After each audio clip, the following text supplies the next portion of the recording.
বিভিন্ন প্রকল্পের লোভ দেখিয়ে এই ভালোবাসাকে নষ্ট করা যাবে না কো। এই নষ্ট যারা করতে যাচ্ছেন, যত মানুষের ওপর অত্যাচার শুরু করছে, মানুষ আরও শক্তপোক্ত হয়ে এদের বিরুদ্ধে তীব্র আওয়াজ তুলছে বলে আমরা মনে করি। আমরা চালতেবেড়ে অঞ্চলের তরফ থেকে আমরা যে শহীদদের স্মরণ করে মাথায় রেখে আমরা মানুষকে কল দিয়েছিলাম।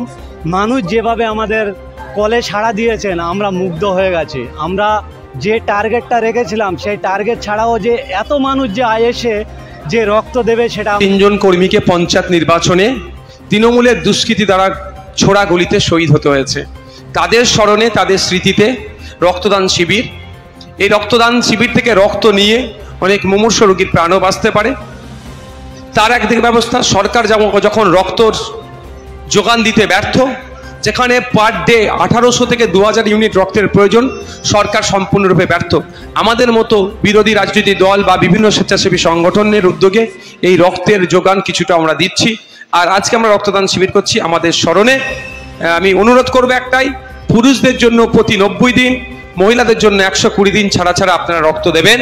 এতে আপনার স্বাস্থ্য ভালো থাকবে এবং সমাজের সম্প্রীতির ঐক্যের বার্তা যাবে।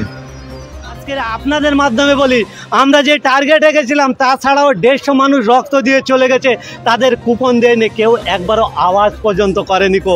আমরা বলেছি, সৌজন্যতা দেখিয়েছি যে আমাদের যদি সম্ভব হয় আপনাদের বাড়ি গিয়ে আমরা কুপন দেব। এখনও আপনারা দেখান না, শত শত মানুষ দাঁড়িয়ে আছে এখনও রক্ত দেওয়ার জন্য। এইটা হচ্ছে আইএসএফের ভালোবাসা, নওশাদ সিদ্দিকীর আদর্শ। সেই আদর্শ যার ভিতরে ঢুকে গেছে, টাকার লোভ দেখিয়ে, বিরিয়ানির লোভ দেখিয়ে, শাড়ির লোভ দেখিয়ে, বিভিন্ন প্রকল্পের লোভ দেখিয়ে এই